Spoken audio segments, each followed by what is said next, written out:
नमस्कार दोस्तों, न्यूज देखो यार में आपका स्वागत है।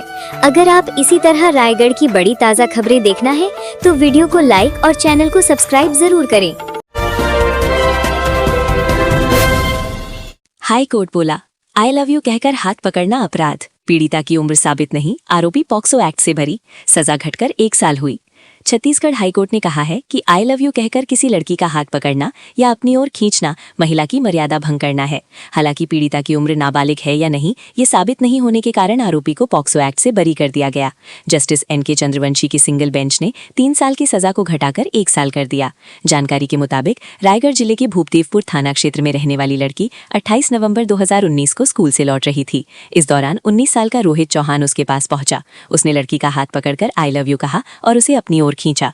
जब लड़की ने विरोध किया तो आरोपी ने गाली गलौज की। लड़की की छोटी बहन और दोस्त ने बीच बचाव किया, जिसके बाद वे डर से छिप गईं। घर पहुंचकर लड़की ने मां को बताया। इसके बाद पिता के साथ थाने जाकर रिपोर्ट दर्ज कराई। रायगढ़ के फास्ट ट्रैक कोर्ट ने 20 मई 2022 को आरोपी को आईपीसी की धारा 354 और पॉक्सो एक्ट की धारा 8 के तहत दोषी ठहराया था। दोनों धाराओं में 3-3 साल की सजा और 1-1 हजार रुपए जुर्माना लगाया गया था। आरोपी ने इस फैसले के खिलाफ हाईकोर्ट में अपील की। हाईकोर्ट ने सजा को 3 साल से घटाकर 1 साल कर दिया। आरोपी फिलहाल जमानत पर है और उसे बाकी सजा काटने के लिए सरेंडर करने को कहा गया है। आस्था उल्लास के साथ मनाया गया प्रभु यीशु का जन्मोत्सव। रायगढ़ के गिरजाघरों में उमड़ी भीड़, रात में चर्चा में हुई विशेष प्रार्थना सभा। छत्तीसगढ़ के रायगढ़ में प्रभु यीशु का जन्मोत्सव क्रिसमस पूरी आस्था, श्रद्धा और धूमधाम के साथ मनाया जा रहा है। शहर के कई गिरजाघरों में इस अवसर पर विशेष प्रार्थना सभाओं का आयोजन किया गया, जहां सुबह से ही श्रद्धालु पहुंचकर प्रार्थना कर मनोकामनाएं मांगते नजर आए। क्रिसमस को लेकर मसीह समाज द्वारा बीते 1 माह से तैयारियां की जा रही थीं। इस दौरान धार्मिक और सांस्कृतिक कार्यक्रमों की श्रृंखला आयोजित की गई। विश्वासगढ़ चर्च में 24 नवंबर को धन्यवाद पर्व मनाया गया। वहीं 29 नवंबर को CNI डे का आयोजन संपन्न हुआ। दिसंबर के पहले सप्ताह में प्रभु यीशु के आगमन का प्रथम रविवार मनाया गया, जिसमें विधि विधान के साथ विशेष प्रार्थनाएं की गईं। इसके बाद पूरे दिसंबर माह में विभिन्न धार्मिक आयोजन होते रहे। 24 दिसंबर को संडे स्कूल के बच्चों द्वारा सांस्कृतिक कार्यक्रम प्रस्तुत किया गया, जिसमें प्रभु यीशु के जन्म की झांकी दिखाई गई। रात 12 बजे जैसे ही क्रिसमस की शुरुआत हुई, गिरजाघरों में प्रभु यीशु का जन्मोत्सव धूमधाम से मनाया गया और विशेष प्रार्थना सभाएं आयोजित की गईं। रायगढ़ में बांग्लादेश का पुतला दहन, हिंदुओं पर हो रहे अत्याचार के विरोध में प्रदर्शन। VHP और बजरंग दल ने राष्ट्रपति के नाम ज्ञापन सौंपा। छत्तीसगढ़ के रायगढ़ जिले में विश्व हिंदू परिषद और बजरंग दल के कार्यकर्ताओं ने बांग्लादेश में हिंदुओं पर हो रहे अत्याचार के विरोध में प्रदर्शन किया। कार्यकर्ताओं ने शहर में रैली निकाली और नारे लगाए। इसके बाद बांग्लादेश का पुतला जलाकर अपना विरोध जताया। उन्होंने राष्ट्रपति के नाम ज्ञापन भी सौंपा। गुरुवार को विश्व हिंदू परिषद और बजरंग दल के कार्यकर्ता बेटी बचाओ बेटी पढ़ाओ चौक पर इकट्ठा हुए। वहां से उन्होंने सत्तीगुड़ी चौक, हंडी चौक, घड़ी चौक और सुभाष चौक होते हुए महात्मा गांधी प्रतिमा चौक तक रैली निकाली। रैली के दौरान कार्यकर्ताओं ने जमकर नारेबाजी की। महात्मा गांधी प्रतिमा चौक पर पहुंचकर उन्होंने बांग्लादेश के पुतले का दहन विरोध जताया। बजरंग दल के पदाधिकारियों ने कहा कि बांग्लादेश में हिंदुओं के साथ गंभीर अमानवीय घटनाएं हो रही हैं और उन्हें निशाना बनाया जा रहा है। इसके विरोध में देश के अलग अलग हिस्सों में प्रदर्शन हो रहे हैं और रायगढ़ में भी यही आक्रोश दिखाया गया। रायगढ़ में हाथी के हमले से ग्रामीण की मौत। मवेशी लेने जंगल गया था, गांव में कराई गई थी मुनादी। छत्तीसगढ़ के रायगढ़ जिले के धरमजयगढ़ वन मंडल के बोरो रेंज में हाथी के हमले से एक ग्रामीण की मौत हो गई। वो शाम के समय मवेशी लेने जंगल की ओर गया था, जहां अचानक हाथी से उसका सामना हो गया। घटना के बाद वन विभाग का अमला मौके पर पहुंचकर आगे की कार्रवाई में जुट गया है। जानकारी के अनुसार ग्राम लोटान निवासी लोकनाथ यादव 55 बुधवार शाम मवेशी लेने के लिए जंगल की ओर गया था। इसी दौरान जब वो लोटान बकालू क्षेत्र के कक्ष क्रमांक 662 RF यानी रिजर्व फॉरेस्ट में पहुंचा तो अचानक एक हाथी उसके सामने आ गया। हाथी ने लोकनाथ यादव पर हमला कर दिया, जिससे उसकी मौके पर ही मौत हो गई। देर रात जब अन्य ग्रामीणों को घटना की जानकारी मिली तो उन्होंने तत्काल वन विभाग को सूचना दी। वन अमला ने शव का पंचनामा कर आवश्यक कार्रवाई शुरू की। शव को पोस्टमार्टम के लिए भेजे जाने की प्रक्रिया भी पूरी की जा रही है। वन विभाग के अधिकारियों ने बताया कि क्षेत्र में एक सिंडल हाथी की मौजूदगी की जानकारी मिलने के बाद लोटान और आसपास के गांवों में पहले ही मुनादी कराई गई थी, ताकि लोग अकेले जंगल की ओर न जाएं। घटना के बाद मृतक के परिजनों को वन विभाग की ओर से 25,000 रुपए की तात्कालिक सहायता राशि प्रदान की गई है। साथ ही आगे मिलने वाली मुआवजा राशि की प्रक्रिया भी प्रारंभ कर दी गई है। चूहा खाने पहुंचे 7 फीट के अजगर का रेस्क्यू। गाय कोठे में पैरा में बैठा था। अब तक यहां 3 अजगर 21 अंडे मिले। छत्तीसगढ़ के रायगढ़ जिले में साल भर सांप निकलते ही रहते हैं। इसमें अलग अलग प्रजाति के सांप होते हैं। ज्यादातर ग्रामीण क्षेत्रों में आए दिन सांप निकलने की घटना होती है।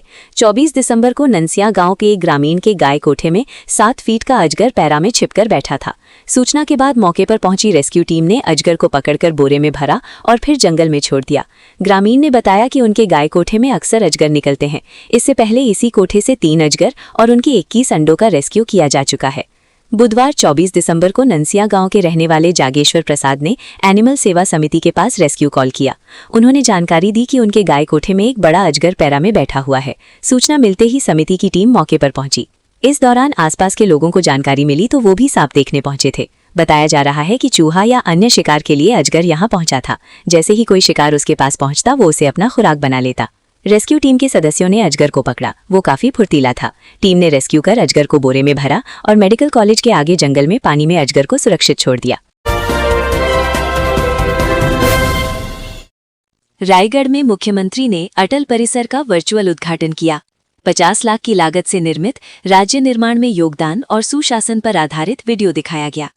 छत्तीसगढ़ के रायगढ़ में मुख्यमंत्री ने 50 लाख रुपए की लागत से बने अटल परिसर का वर्चुअल उद्घाटन किया। ये कार्यक्रम शहर के सर्किट हाउस चैक पर आयोजित किया गया।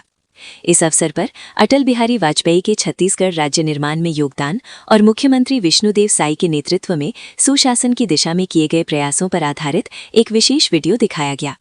पूर्व प्रधानमंत्री अटल बिहारी वाजपेयी की जयंती के मौके पर यह कार्यक्रम आयोजित किया गया। इस अवसर पर प्रदेश भर के 115 अटल परिसरों का भी वर्चुअल उद्घाटन किया गया।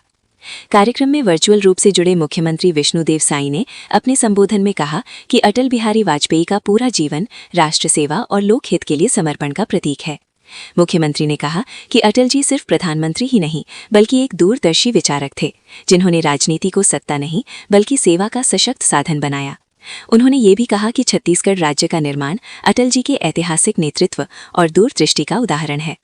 मुख्यमंत्री ने बताया कि छत्तीसगढ़ प्राकृतिक, मानवीय और सांस्कृतिक संपदाओं से समृद्ध राज्य है और तेजी से विकास की दिशा में बढ़ रहा है। 18गढ़ फूलमाली समाज का वार्षिक महोत्सव सुंदरगढ़ उड़ीसा के धौराअड़ा में हर्षोल्लास के साथ हुआ संपन्न। समाज के सभापति सहित छत्तीसगढ़ के पदाधिकारी हुए शामिल। छत्तीसगढ़ के समीपस्थ राज्य उड़ीसा में सुंदरगढ़ जिले के धौराअड़ा में 18गढ़ फूलमाली समाज के द्वारा 2 दिवसीय वार्षिक महोत्सव का बृहद आयोजन हुआ। इसमें विभिन्न प्रकार के रंगारंग कार्यक्रम आयोजित किए गए, जैसे ड्राइंग प्रतियोगिता, रंगोली प्रतियोगिता, गुलदस्ता प्रतियोगिता, फूलमाला प्रतियोगिता, जलेबी दौड़, शंखवादन प्रतियोगिता, हुलहुली प्रतियोगिता, लक्ष्मी पुराण गायन प्रतियोगिता व झूंटी प्रतियोगिता, जूनियर एवं सीनियर बच्चों का डांस प्रतियोगिता, हंडी फोड़ प्रतियोगिता, वाद विवाद प्रतियोगिता इत्यादि। उड़ीसा सुंदरगढ़ के 13वें वार्षिक महोत्सव बेहद ही मनमोहक एवं रोमांचक है। सुंदरगढ़ क्षेत्र के अलग अलग जगह में 13वीं बार आयोजन की जा चुकी है। इस कार्यक्रम को लेकर उड़ीसा में काफी उत्साह का माहौल रहता है। सभी महिलाओं एवं पुरुषों की पूर्ण भागीदारी रहती है। इस महोत्सव में बच्चों एवं महिलाओं के लिए अनेक प्रकार की प्रतियोगिताएं आयोजित की जाती है। कृषि महाविद्यालय में महिलाओं की कार्यस्थल पर लैंगिक उत्पीड़न विषय पर 1 दिवसीय कार्यशाला आयोजित। कृषि महाविद्यालय एवं अनुसंधान केंद्र बोईदादर रायगढ़ में महिलाओं की कार्यस्थल पर लैंगिक उत्पीड़न विषय पर 1 दिवसीय कार्यशाला का आयोजन किया गया। कार्यशाला का उद्देश्य महिलाओं को उनके अधिकारों के प्रति जागरूक करना तथा सुरक्षित एवं सम्मानजनक कार्यस्थल के महत्व को समझाना था। कार्यशाला में कृषि महाविद्यालय के अधिष्ठाता डॉक्टर ए.के. सिंह, महिला संरक्षण अधिकारी रायगढ़ श्रीमती चैताली रॉय, महिला सशक्तिकरण केंद्र रायगढ़ से श्रीमती सरिता सिन्हा तथा कृषि विज्ञान केंद्र की वैज्ञानिक एवं आंतरिक शिकायत समिति के अध्यक्ष डॉक्टर मनीषा चौधरी विशेष रूप से उपस्थित रहीं। कार्यक्रम के दौरान महिला संरक्षण अधिकारी श्रीमती चैताली रॉय ने कार्यस्थल पर महिलाओं का लैंगिक उत्पीड़न अधिनियम 2013 के बारे में विस्तृत जानकारी दी। उन्होंने समस्त छात्र छात्राओं तथा अधिकारी कर्मचारियों को अधिनियम के प्रावधानों, शिकायत प्रक्रिया एवं आंतरिक शिकायत समिति की भूमिका से अवगत कराया। कृषि विज्ञान केंद्र की वैज्ञानिक एवं आंतरिक शिकायत समिति की अध्यक्ष डॉक्टर मनीषा चौधरी ने भी पॉश एक्ट के अंतर्गत शिकायत दर्ज करने की प्रक्रिया, लैंगिक उत्पीड़न की परिभाषा एवं उसके विभिन्न स्वरूपों पर छात्र छात्राओं को विस्तार से जानकारी प्रदान की। जूट मिल पुलिस को मिली बड़ी सफलता। 48 घंटे में किया छपटमारी का खुलासा। 3 आरोपी गिरफ्तार। जूट मिल थाना क्षेत्र अंतर्गत 22 दिसंबर की शाम गड़ोमरिया पेट्रोल पंप के पास हुई 2,40,000 की नकदी छपटमारी के मामले में जूट मिल पुलिस ने बड़ी सफलता हासिल की है। पुलिस ने महज 48 घंटे के भीतर छपटमारी की पूरी साजिश का खुलासा करते हुए तीनों आरोपियों को छपटमारी से प्राप्त रकम और घटना में प्रयुक्त कार सहित गिरफ्तार कर लिया है। पीड़ित जशमन लकड़ा, पिता संतराम लकड़ा, उम्र 42 वर्ष, निवासी चिराईखार, थाना लैलूंगा ने रिपोर्ट दर्ज कराई थी कि वो अपने परिचित प्यारेलाल कुर्रे से एक पुराना पिकअप वाहन 2,40,000 रुपए में खरीदने का सौदा कर रायगढ़ आया था।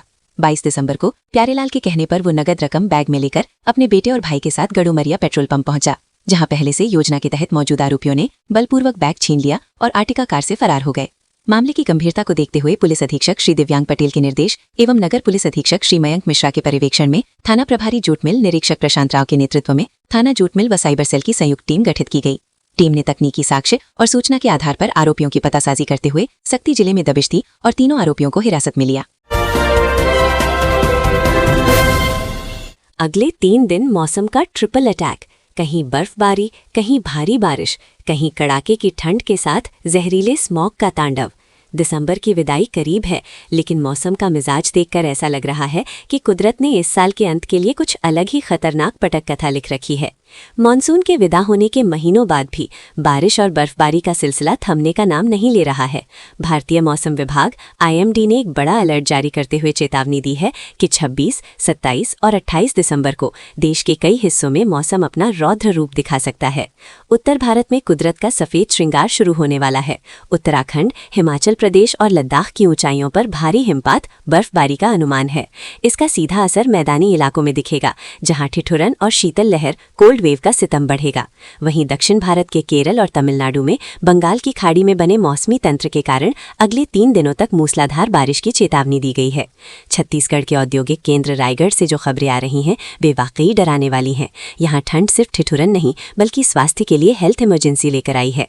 केलो नदी के किनारे बसे इस शहर में सुबह के समय विजिबिलिटी 50 मीटर से भी कम रह गई है। ये सिर्फ कोहरा नहीं बल्कि उद्योगों की चिमनियों से निकलने वाले धुएं और सर्दी की नमी का जहरीला कॉकटेल है, स्मॉग है। रायगढ़ का वायु गुणवत्ता सूचकांक AQI 100 के पार जा चुका है। यहाँ PM10 का स्तर 200 के करीब है, जबकि PM2.5 सल्फर डाइऑक्साइड और नाइट्रोजन ऑक्साइड जैसे सूक्ष्म कण तय मानकों को ठेंगा दिखा रहे हैं। जिले में तापमान 10-11 डिग्री तक गिर गया है, जिससे जनजीवन बुरी तरह प्रभावित हुआ है। अवैध धान परिवहन पर लैलूंगा पुलिस की एक और कार्रवाई। 25 क्विंटल अवैध धान व पिकअप वाहन जब्त। मंडी सचिव को दी गई सूचना। पुलिस अधीक्षक श्री दिव्यांग पटेल के दिशा निर्देशन में दीगर प्रांतों से छत्तीसगढ़ की कृषि उपज मंडियों में अवैध रूप से धान खपाए जाने पर पुलिस की सतत निगरानी रखी जा रही है। वहीं लैलूंगा पुलिस द्वारा अवैध धान परिवहन के विरुद्ध लगातार सख्त कार्रवाई जारी है।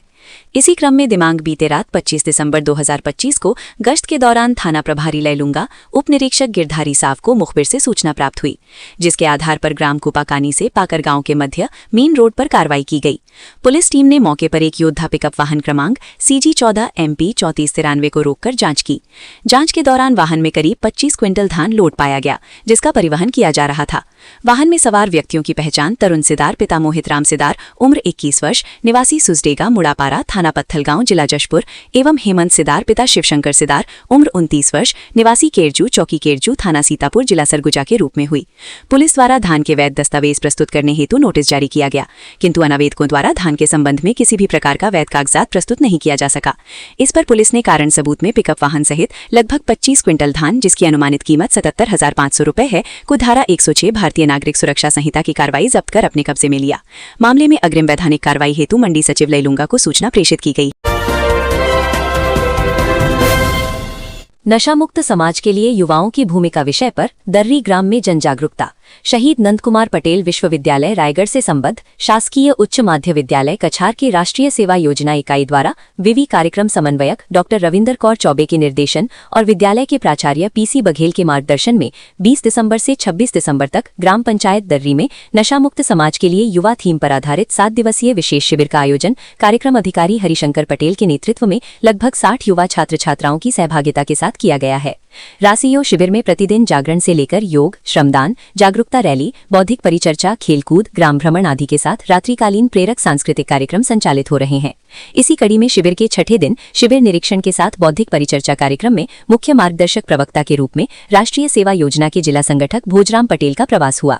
उनके साथ विशिष्ट अतिथि के रूप में शासकीय पीडी महाविद्यालय रायगढ़ के कार्यक्रम अधिकारी प्रोफेसर संतोष नायक, वरिष्ठ स्वयंसेवक नवीन कुमार दुबे भी शिविर ग्राम पहुंचे, जहां शिविर में उनका आत्मीय स्वागत किया गया। बौद्धिक परिचर्चा के प्रारंभ में स्वामी विवेकानंद और भारत माता के चित्र पर माल्यार्पण, दीप प्रज्वलन और स्वागत कार्यक्रम के पश्चात अतिथि उद्बोधन का क्रम प्रारंभ हुआ। टिमर लगा, खनिज बैरियर बंद, रोज 300 गाड़ियां बिना टीपी के पार। रायगढ़ और सारंगढ़ जिले में खनन माफियाओं की तूती बोल रही है। उनके कहने पर खनिज बैरियर बंद हो रहे हैं और खोले जा रहे हैं। टिमर लगा खनिज बैरियर तो बंद हो चुका है। इधर रायगढ़ जिले में खनिज विभाग ने रेंगालपाली के अलावा कहीं भी बैरियर नहीं बनाया है। इस वजह से टिमर लगा से रोज करीब 300 गाड़ियां गिट्टी का अवैध परिवहन कर रही हैं। लाइमस्टोन और डोलोमाइट के अवैध खनन से बनी खदानें आज भी करोड़ों की कमाई करा रही हैं। टिमर लगा और गुड़ेली क्षेत्र के क्रशरों से निकल रही गिट्टी का कोई हिसाब ही नहीं है। खनिज विभाग ने इस क्षेत्र को बिल्कुल खुला छोड़ दिया है। पहले तो टिमर लगा खनिज बैरियर में खनिज विभाग के सुपरवाइजर की पोस्टिंग होती थी।